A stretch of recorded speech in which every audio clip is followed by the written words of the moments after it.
በትናንትናው የምክር ቤቱ ጉባኤ ላይ ክቡር ጠቅላይ ሚኒስትሩ አብረን እንስራ በማለት ላቀረቡልን ጥሪና ላሳዩን አክብሮት ከልብ የመነጨ ምስጋናዬን አቀርባለሁ። ከጉባኤው መጠናቀቅ በኋላ ጥያቄ ያቀረብን የተቃዋሚ ምክር ቤት አባላት ከክቡር ጠቅላይ ሚኒስትሩ ጋር በነበረን የችግኝ ተከላ መርሃ ግብር ላይም በሰባተኛው ዙር ምርጫ በባህር ዳር ከተማ ለመወዳደር ተመዝግቤ ቢሆን ኖሮ እጩ ላለማቅረብ ወስነው እንደነበር ገልጸውልኛል። በምክር ቤቱ ሳነሳቸው የነበሩ ሀሳቦች ጠቃሚ እንደነበሩ በትኩረት እንደሚወስዷቸውና በምክር ቤቱ ብቀጥል ፍላጎታቸው እንደነበር የገለጹልኝን ሀሳብም በበጎ ጎኑና በቅንነት ተመልክቻለሁ።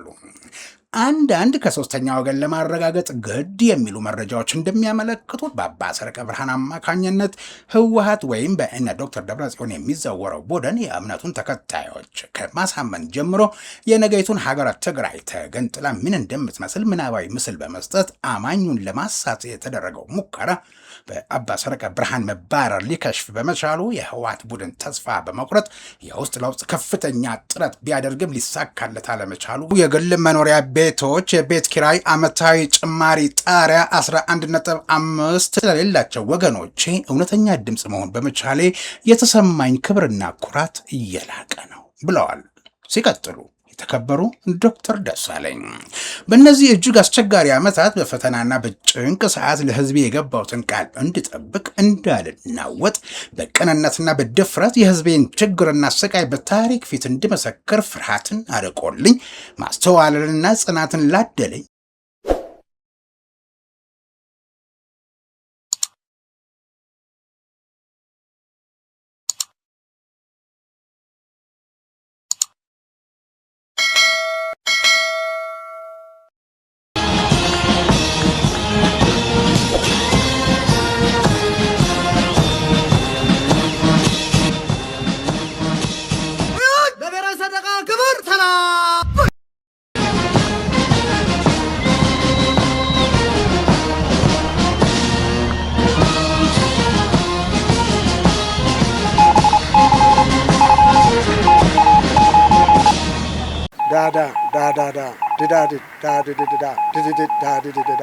ሞርስ ማለት ይችላል።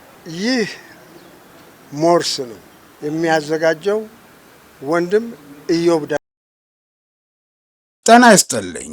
በምድር ኃይል ፎሌን ሲነፋ፣ በአየር ኃይል ፓሬድ፣ በባህር ኃይል ማስተሪንግ ሲደረግ ወደ እናንተ እንዲደርስ በሞርስ የበላይ ጠባቂ የተሰናዳው የሞርስ ዜና ሲሆን የዛሬው እነሆ ጀመረ።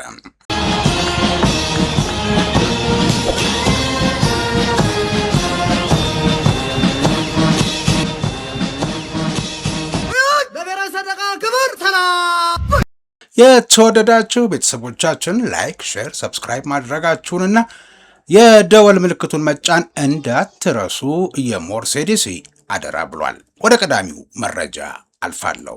በአዲስ አበባ ከተማ ለ2019 በጀት ዓመት የሚተገበረው የግል መኖሪያ ቤቶች የቤት ኪራይ ዓመታዊ ጭማሪ ጣሪያ 11.5 በመቶ ሆኖ መወሰኑን የከተማዋ ቤቶች ልማትና አስተዳደር ቢሮ አስታወቀ።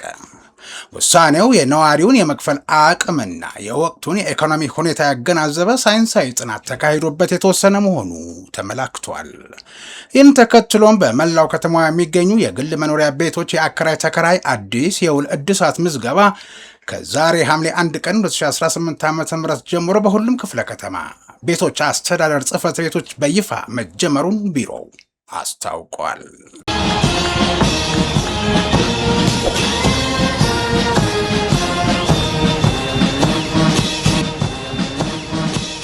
አሜሪካ የትግራይ ጊዜያዊ አስተዳደር ካቢኔ በአስቸኳይ እንዲመለስ ትዕዛዝ መስጠቷ ተሰማ። የአሜሪካ መንግስት በትግራይ የነበረው የጊዜያዊ አስተዳደር ካቢኔ በአስቸኳይ እንዲመለስ ትዕዛዝ አውረዷን ተከትሎ ህወሓት ታደሰ ወረደንና ሌላውን የጊዜያዊ አስተዳደሩን ካቢኔ አስሮ ቶሎ ወደ ጦርነት መግባት እንዳለበት በድብቅ እየመከረ መሆኑን የታመኑ የውስጥ አዋቂዎች መረጃ አጋርተዋል። ከሰላማዊው የፖለቲካ ውይይት ይልቅ ወደ ጦርነትና ግጭት ውስጥ ለመግባት የሚደረጉ ድብቅ ምክክሮች ቀጠናውን ዳግም ወደማያልቅ ሰብአዊና ኢኮኖሚያዊ ቀውስ ውስጥ የመክተት ከፍተኛ አደጋ አለው ስትልም አሜሪካ አስጠንቅቃለች።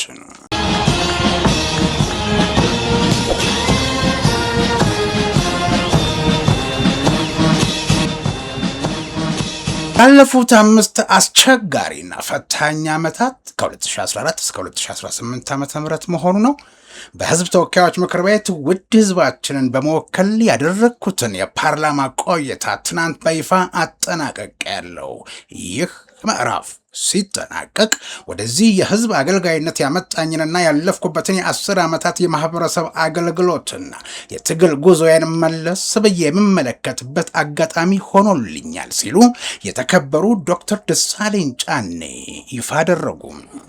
ወደ ፖለቲካ ህይወት ከመግባቴ በፊት አሉ የተከበሩ ዶክተር ደሳለኝ፣ ወደ ፖለቲካ ህይወት ከመግባቴ በፊት በዩኒቨርሲቲ ከነበረኝ ማስተማርና ኃላፊነት ጎን ለጎን ለ2 ዓመታት በጣና ሐይቅ ላይ የተከሰተውን የእምቦጭ አረም ትኩረት እንዲያገኝ በአክቲቪዝም እና ሀገር በቀል የሲቪክ ማህበረሰብ በመመስረት በግንባር ቀደምትነት መርቻለሁ። ባለፉት 8 ዓመታት ደግሞ በኢትዮጵያ ፖለቲካ ውስጥ ከፓርቲ ምስረታ እስከ ከፍተኛ አመራርነት በተለይ ደግሞ ባለፉት 5 ዓመታት በፓርላማ የአባልነት ድምፅ ለሌላቸው ወገኖቼ እውነተኛ ድምፅ መሆን በመቻሌ የተሰማኝ ክብርና ኩራት እየላቀ ነው ብለዋል። ሲቀጥሉ የተከበሩ ዶክተር ደሳለኝ በእነዚህ እጅግ አስቸጋሪ ዓመታት በፈተናና በጭንቅ ሰዓት ለህዝቤ የገባሁትን ቃል እንድጠብቅ እንዳልናወጥ በቅንነትና በድፍረት የህዝቤን ችግርና ስቃይ በታሪክ ፊት እንድመሰክር ፍርሃትን አርቆልኝ ማስተዋልንና ጽናትን ላደለኝ እስከዚህ ሰዓትን በሰላም ላደረሰኝ ለቸሩ አምላክ ለልዑል እግዚአብሔር ክብርና ምስጋና ይድረሰው። ያለ እሱ መለኮታዊ ጥበቃና መሪነት፣ ያለ ቅድስት ድንግል ማርያም ፍቅርና እናታዊ ምልጃ ይህንን ከባድ የህዝብ አደራ መወጣት ፈጽሞ አይቻልም ነበር ብለዋል በጻፉት ጽሑፍ። አሁንም ሲቀጥሉ የተከበሩ ዶክተር ደሳለኝ የባህር ዳር ከተማ መራጮችን ጨምሮ ላለፉት ዓመታት እያንዳንዱን የፓርላማ ውሎዬን እየተከታተላችሁ አስተያየትና ምስጋና የቸራችሁኝ፣ በተለይም ደግሞ ከ2 ዓመት ከመንፈቅ በፊት ለ45 ቀናት በታሰርኩበት ወቅት በጸሎትና በሐሳብ ያገዛችሁኝ ውድ ወገኖቼ፣ በየአጋጣሚው የለገሳችሁኝ ፍቅር ጉልበት ሆኖኝ ዛሬ በኩራትና በነጻ ህሊና የህዝብ አገልግሎቴን እንድፈጽም አድርጎኛል። የህዝብ አገልጋይ መሆን ምንኛ መታደልና ታላቅ ክብር እንደሆነ በተግባር ያየሁበት አጋጣሚ ነው። በምክር ቤቱ ቆይታዬ በሐሳብ ለደገፋችሁኝ፣ በሰለጠነ መንገድ አክብሮታችሁን ለገለጻችሁልኝ የተለያዩ ፓርቲዎች የምክር ቤት አባላት፣ ለህዝብ ተወካዮች ምክር ቤት አመራሮች፣ ለምክር ቤቱ ጽህፈት ቤት ሰራተኞች፣ የምክር ቤቱን ውሎች በታማኝነት ለዘገባችሁ ጋዜጠኞችና የሚዲያ ተቋማት እንዲሁም ለቅርብ የትግል አጋሮቼ በሙሉ ያለኝ ምስጋና እየላቀ ነው። በትናንትናው የምክር ቤቱ ጉባኤ ላይ ክቡር ጠቅላይ ሚኒስትሩ አብረን እንስራ በማለት ላቀረቡልን ጥሪና ላሳዩን አክብሮት ከልብ የመነጨ ምስጋናዬን አቀርባለሁ።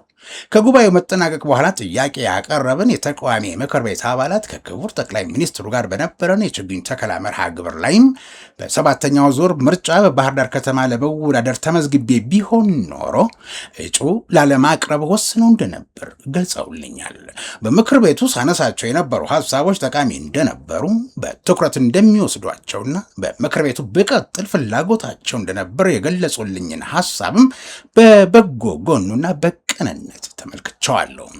ይሁን እንጂ ላለፉት 10 ዓመታት የህዝብን አደራ ለመወጣት ካደረግኩት ከፍተኛ ጥረትና ድካም በኋላ አሁን ባለው ሁኔታ ውሳኔ በሙያዬ ሀገሬን ለማገልገልና ጎን ለጎን ደግሞ ወደ ግሉ ሴክተር በመግባት የማሰባቸው የሥራ ውጥኖች ላይ ለመሰማራትና ለቤተሰቦቼ በቂ ጊዜና ትኩረት መስጠት መሆኑን በታላቅ አክብሮት ለመግለጽ እወዳለሁ።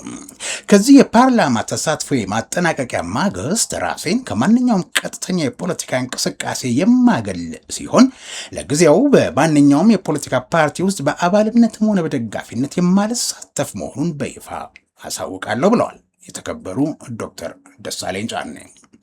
ይሁን እንጂ አሉ የተከበሩ ዶክተር ደሳለኝ፣ ይሁን እንጂ ፖለቲካዊ ተሳትፎ ቢያበቃም የአማራን ህዝብ አንድነት በሚያጠናክሩ የአማራ ህዝብ ከሌሎች ወንድሞቹ ጋር ያለውን አብሮነትና መስተጋብር በሚያሳድጉ እንዲሁም የኢትዮጵያውያንን ኑሮ በሚያሻሽሉ ማህበራዊና ሀገራዊ ጉዳዮች ላይ በሙያዬ ማድረግ የምችለውን አስተዋጽኦ ሁሉ አድርጋለሁ። ለሀገሬ ዘላቂ ሰላም፣ ለእውነተኛ ብሔራዊ ውይይትና እርቅ እንዲሁም ለዜጎች የኑሮ ሁኔታ መሻሻል ያለኝ መሻት አሁንም ወደፊትም ጽኑ ነው። እግዚአብሔር ኢትዮጵያንና ህዝቦቿን ይባርክ።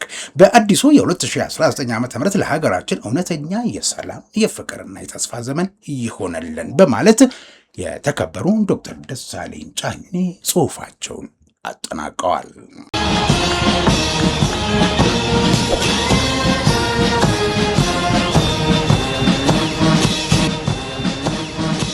የተወደዳችሁ የሞርስ ቤተሰቦች አሁንም አብራችሁን ስለሆናችሁ ከልብ እናመሰግናለን። በቀጣይ በስፋት የምንመለከተውን ተከታዩን ዜና ወደ አክሱም ደርሶናል፣ እንደሚከተለው ይቀርባል። ህወሓት ራሱን ከኢትዮጵያ ኦርቶዶክስ ተዋሕዶ መንበረ ተክለ ሃይማኖት በመገንጠል የትግራይ መንበረ ሰላማ ኦርቶዶክስ ተዋሕዶ ቤተክርስቲያን የሚል አደረጃጀት ባቆሙ ሁለት አባቶች ማለትም ብፁዕ አቡነ ናትናኤልና ብፁዕ አቡነ አረጋይ ላይ ያነጣጠረ የግድያ ሙከራ ትናንት ሰኔ 30 ለሐምሌ 1 ሌሊት አጥቢያ ከሌሊቱ 6 ሰዓት ተኩል ላይ የተደረገባቸው መሆኑ ተሰማ። የትግራይ መንበረ ሰላማ ኦርቶዶክስ ተዋሕዶ ቤተክርስቲያን ጉዳዩን አውግዞ መግለጫ ያወጣ ሲሆን ህወሓትም ሆነ በህወሓት የተጠራነፉ ተቋማት እስካሁን ይህ ዘገባ ተጠናቅሮ ወደ እናንተ እስከደረሰበት ሰዓት ድረስ ያሉት ምንም ነገር የለም። ሁለቱ አባቶች ህወሓት የሚያደርገውን የግዳጅ ወታደራዊ አፈሳ በጽኑ ማውገዛቸውን ተከትሎ ነው የግድያ ሙከራ ሊደረግባቸው የቻለው ይላሉ የታመኑ ቅርበት ያላቸው እማኞችም። ኢትዮጵያን በመራገም በመዝለፍ የሚታወቁት አባ ሰረቀ ብርሃን በረገሟት ኢትዮጵያ ክብርና አቀባበል ባይደረግላቸውም ከባህር ማዶ ወደ ኢትዮጵያ ተመልሰው ከመጡ በኋላ ያልታረመ ንግግር በማድረግ ብዙዎችን ወንድሞችና እህቶች ሲያስቀይሙ መቆየታቸው ነው ሲገለጽ እየሰነበተው። ኢትዮጵያንና የኢትዮጵያ ኦርቶዶክስ ተዋሕዶ ቤተክርስቲያንን ጋለሞታ እያሉ በመሳደብ የሚታወቁት የነበረው አባ ሰረቀ ብርሃን ወልደ ሳሙኤል በአሁኑ ሰዓት ከአውስትራሊያ ወደ ኢትዮጵያ ተመልሰው ከነበሩበት የትግራይ ክልል መውጣታቸው ነው እየተነገረ ያለው። ይህ ደግሞ ለማይቀረው ህገወጥ ሹመት ወደ መቀሌ ትራንዚት አድርገው በዛም ቆይተው የነበረ ሲሆን የመንበረ ሰላማ ሀሳብ ዋና ምንጭና አቀንቃኝ መሆናቸው ይህም የህወሓትን ጉዳይ አስፈጻሚ አድርጓቸው እንደነበረ ይመሰከርላቸዋል። የዲያስፖራው ክንፍ ሆነው ከውጭ ገንዘብ እየላኩ እንቅስቃሴውንም ሲደግፉ ቆይተዋል ነው የሚሉት ቅርበት ያላቸው ምንጮች። ከ80 ሚሊዮን ብር በላይ በጸጋዬ በርሄ ለሚዘወረው የመንበረ ሰላማ ተገንጣይ ቡድን አስገብተዋል። የሂሳብ ቋቱንም ሞልተው አትረፍርፈውታል ይሏቸዋል የሚያውቋቸው። ምን ይሄ ብቻ አማራ የሚባል የለም የሚሉትና መልሰው አማራ በደለን እያሉ በመጮህ የሚታወቁት አባ ሰረቀ ብርሃን የረገሟትን ኢትዮጵያ መሬቷን ሲረግጡ ምን ተሰምቷቸው እንደሆነ መቀሌ ያላችሁ ከተደበቃችሁበት በመውጣት አሉላ አባ ነጋ አውሮፕላን ማረፊያ ሄዳችሁ አቀባበል ያደረጋችሁ ምስክሮች አይደላችሁም ወይ ሲሉ ታዛቢዎች ይጠይቃሉ። በሰፈሩት ቁና መሰፈር አይቀርምና ከአውስትራሊያ ትግራይ ድረስ በመሄድ የትግራይ ኦርቶዶክስ ቤተክርስቲያን ከኢትዮጵያ ኦርቶዶክስ ቤተክርስቲያን ቅዱስ ሲኖዶስ መንበረ ተክለ ሃይማኖት በመነጠል የትግራይ ኦርቶዶክስ ቤተክርስቲያን ቅዱስ ሲኖዶስ መንበረ ሰላማ የተሰኘ አደረጃጀት ያቋቋሙት አባ ሰረቀ ብርሃን ወይም አቡነ ሰላማ አንድ ደብዳቤ በስማቸው ተጠቅሶ ሲሽከረከር እንደነበረ በእሳቸውም እና የመንበረ ሰላማም የተባለው በሀገረ ስብከት ደረጃ የሚታወቀው ተቋምም እንዲያውቀው መደረጉን የሞርስ ምንጮች ያብራራሉ። በደብዳቤው እንደተገለጸው ስም ዝርዝራቸው ከስብሰባ ጥሪ ወጥቷል። በሁለት ጎራ ተከፍሎ የህወሓት ቅርንጫፍ እንደሆነ የሚነገርለትና እንደው ለይስሙላ እንጂ ክህነቱና ጳጳስናው የፖለቲካው ሌላው ክንፍ አራማጅ ናቸው በተባሉት በአባ አረጋይ አሸናፊነት በመንበረ ሰላማ ሲደረግ የነበረው ስብሰባ መጠናቀቁን ተከትሎ የወጣ ሁለተኛ ዙር ደብዳቤም አለ። አባ ሰረቀ በአባ ማትያስ የጀመራቸው መባረር የቀጠለው በአባ አረጋይ ቡድን መደገሙ ነው ይላሉ። ለሁሉም ነገር ቅዱስ ማለት አብዝተው የሚያዘወትሩት እኚህ ሰዎች ዛሬም ለውሳኔያቸው ቅዱስ ብለውታል። ከግንቦት 27 ቀን እስከ ግንቦት 28 ቀን 2018 ዓ.ም በተካሄደ አስቸኳይ ምልአተ ጉባኤ የተላለፉ ወሳኝ ውሳኔዎች ይፋ አድርጎ በነበረ ጊዜ መንበረ ሰላማ መሆኑ ነው። በመግለጫው ያነሷቸውን ዋና ዋና ነጥቦች ማስታወስ እንወዳለን። አንደኛው በአባ ሰረቀ ላይ የተላለፈ ውሳኔ ሰላምንና እርቅን ለማውረድ ሽማግሌዎችና ሊቃነ ጳጳሳት ወደ እሳቸው ተልከው የነበረ ቢሆንም የቀረበላቸውን የይቅርታ ጥሪ ውድቅ ማድረጋቸውና ይቅርታ ለመጠየቅ ፈቃደኛ ለመሆናቸው አንደኛ ምክንያት ሆኖ ተመላክቷል። ያለ አግባብ ገንዘብ በመበተንና በማህበራዊ ሚዲያዎች አማካኝነት ክፍፍል ለመፍጠር የሚንቀሳቀሱ አካላትን ይኸው በእሳቸው የሚመራ ቡድን በአቡነ አረጋዊ ማለት ነው ያወገዘ ሲሆን በተለይም በሊቃነ ጳጳሳት፣ በአህጉረ ስብከት፣ በሰራተኞችና በካህናት መካከል በጥርጣሬና መላየት እንዲፈጠር የሚደረጉ ማናቸውም እንቅስቃሴዎች በአስቸኳይ እንዲቆሙ አሳስቦ ነበር።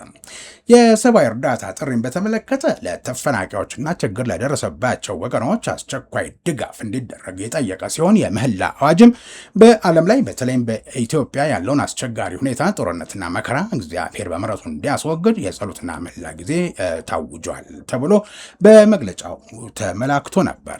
ማህበራዊ ሚዲያዎች የአንድን ወገን ሀሳብ ብቻ በማስተናገድ በማህበረሰቡ ውስጥ ክፍፍል ከመፍጠር እንዲቆጠቡ በጥብቅ አሳስቧል። ይህ መግለጫ በቡድን መሪዎቹ አቡነ መርሃ ክርስቶስ፣ አቡነ አረጋዊ እና ሌሎች 12 የቡድኑ አባላት ፊርማና ማህተም ተረጋግጦ የወጣ ነበር በወቅቱ። አሁን በትግራይ እየተደረገ ያለው ያልተገባ ጉዳይ ነው። እንግዲህ ይህንን ተከትሎ አባ ሰረቀ ከትግራይ የመንበረ ሰላማ መለየታቸውና ወደ መጡበት ወደ አውስትራሊያ ተመልሰዋል የሚሉ ወገኖች አሉ። አኩርፈው በአንድ ጥግ ስር ሆነው እዛው ትግራይ ውስጥ አሉ የሚሏቸው ነበሩ። እንግዲህ ከግንቦቱ ምልአተ ጉባኤ በኋላ በአለፈው የሰኔ ወር ማለት ነው። አሁን ሰሞኑን በነ ሞንጆሪኖ እና በዶክተር ደብረጽዮን የሚመራው የህወሓት ቡድን በትግራይ የተለያዩ አካባቢዎች በወጣቶች ላይ እየወሰደ ያለው የአፈሳ እርምጃን በተመለከተ ድምፃቸውን ያሰሙ ሁለት አባቶች ላይ በሞንጆሪኖ ታጣቂዎች እየተካሄደ ያለውን አፈሳ በመቃወም ድምፅ አሰምተው ነበር። በዚህም ፊት ለፊት ወጥተው ድምፃቸውን ያሰሙት አባ ናትናኤል ወደ ትናንት ሰኔ 30 ለሐምሌ 1 ቀን 2018 ዓ.ም አጥቢያ ሌሊት 6 ሰዓት ከ30 ሲሆን በመኖሪያ ቤታቸው ድንገተኛ በሆነ ሁናቴ የግድያ ሙከራ ተደርጎ ለጥቂት መትረፍ መቻላቸው ነው ለሞርስ ከአክሱም የደረሰው መረጃ የሚያመላክተው። ግድያው ለመፈጸም ታስቦ የነበረበት መሳሪያ የጦር መሳሪያ ስለነበር ቤታቸው በተተኮሰ ጥይት ተበሳስቶ እንደነበር ከአክሱም ለሞርስ የደረሰው ምስል ያሳያል። ይህን ግድያ ማን ፈጸመው፣ ለምን ፈጸመው፣ እንዴት ፈጸመው የሚለውን በተመለከተ ከግድያ ሙከራ በማድረጉ ረገድ የተጠረጠረው ህወሓት ሲሆን በዚህ ምክንያት እኔ አደረግኩት ወይንም የእኛ ታጣቂዎች በተሳሳተ መረጃ ወይም አውቀው በድፍረት ሳያውቁ በስህተት ያደረጉት ነው ይላል ሲባልና ሲጠበቅ ዝምታን ነው የመረጠው። ሌላ ገለልተኛ ነኝ የሚል ወገንም ይሁን ራሱ መንበረ ሰላማ ብሎ ራሱን የሚጠራው ስብስብ የግድያ ሙከራ ከተደረገ እኩለ ሌሊት አነስቶ የዛሬዋ ፀሐይ ማለት የሐምሌ 1 ጀንበር ወጥታ እስከሚያረፋፈት ድረስ ዝምታን ነበር የመረጠው።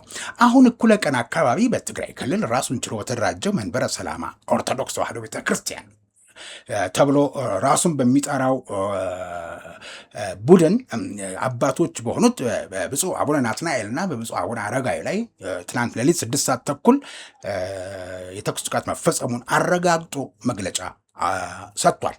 በጥቃቱ በአባቶች ላይ የደረሰ አካላዊ ጉዳት ባይኖርም ይላል እንግዲህ መግለጫው ድርጊቱ ከፍተኛ ውግዘትን አስከትሏል ያለው መንበረ ሰላማ ጥቃቱን የህወሓት ኃይሎች እንደፈጸሙት የገለጸ ሲሆን መንስኤውም አባቶች በክልሉ እየተካሄደ ያለውን የግዳጅ ወታደራዊ አፈሳ በጽኑ በማውገዛቸው እንደሆነ ነው ያመላከተው።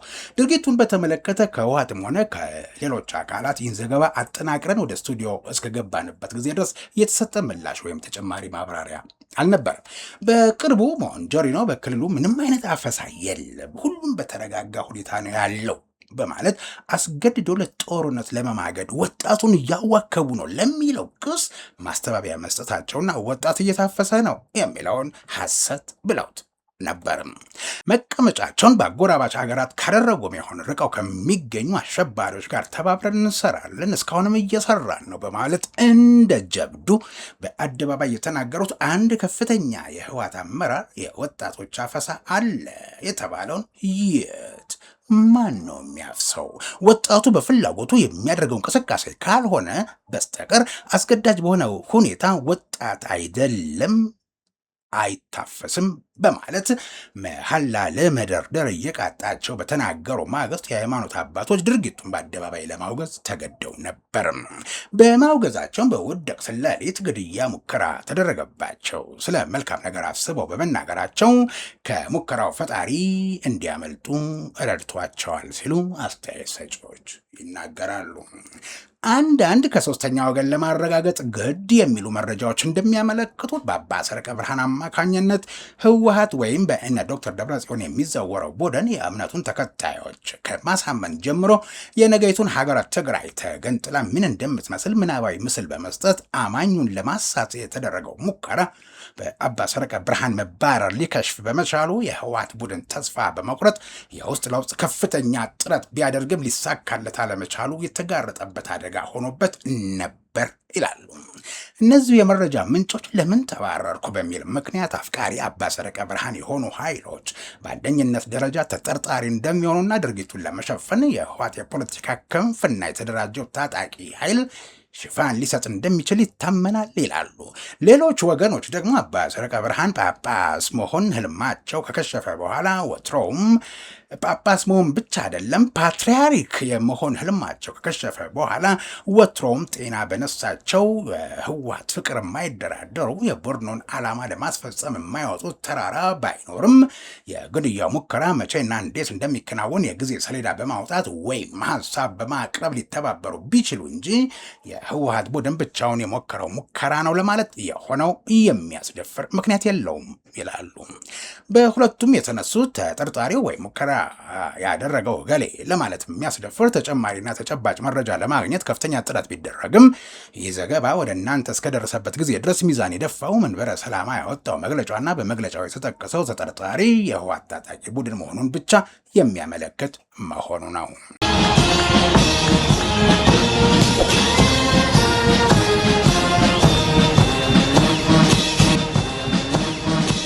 ኢትዮጵያ በኤርትራ ላይ የቀረበውን የሰብአዊ መብት ውሳኔ ደገፈች። በተባበሩት መንግስታት ድርጅት የሰብአዊ መብቶች ምክር ቤት ስብሰባ ላይ ኢትዮጵያ በኤርትራ ያለውን የሰብአዊ መብት ሁኔታ የሚከታተለውን ልዩ መርማሪ የስልጣን ዘመን ለማራዘም የቀረበውን የውሳኔ ሀሳብ ደግፋ ድምፅ ሰጥታለች። በአውሮፓ ህብረት የቀረበው ይህ ውሳኔ በ23 ደጋፊ በ17 ድምፅ ተአቅቦና በ6 ተቃዋሚ ቻይናና ግብፅን ጨምሮ ድምፅ ጸድቋል። የልዩ መርማሪው መሐመድ አብዱልሰላም ሪፖርት በኤርትራ አስገዳጅ ስውር እስራት፣ ማሰቃየትና የሃይማኖት መሪዎች መታሰር መቀጠሉን ያሳያል።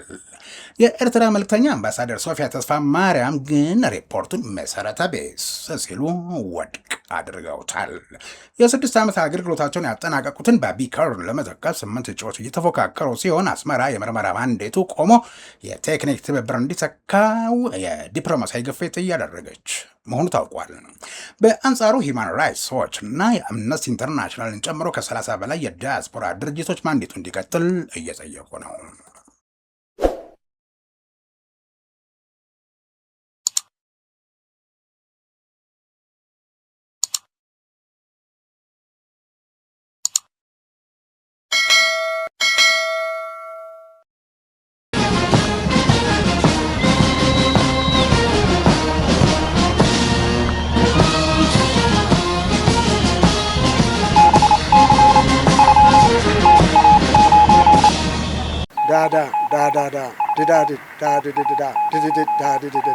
ሞርስ ማለት ይችላል። ይህ ሞርስ ነው የሚያዘጋጀው ወንድም ኢዮብ የተወደዳቸው በምድር ኃይል ፎሬን ሲነፋ በአየር ኃይል ፓሬድ በባህር ኃይል ማስተሪንግ ሲደረግ ወደ እናንተ እንዲደርስ በሞርስ የበላይ ጠባቂ የተሰናዳው የዛሬው የሞርስ ዜና በዚሁ አበቃ። ከዜናው ጋር ኢዮብ ደመቀ አብሬያችሁ ነበርኩ። በሌላ መርሃ ግብር ጠብቃችኋለሁ። እስከዚያው ድረስ ጤና ይስጥልኝ።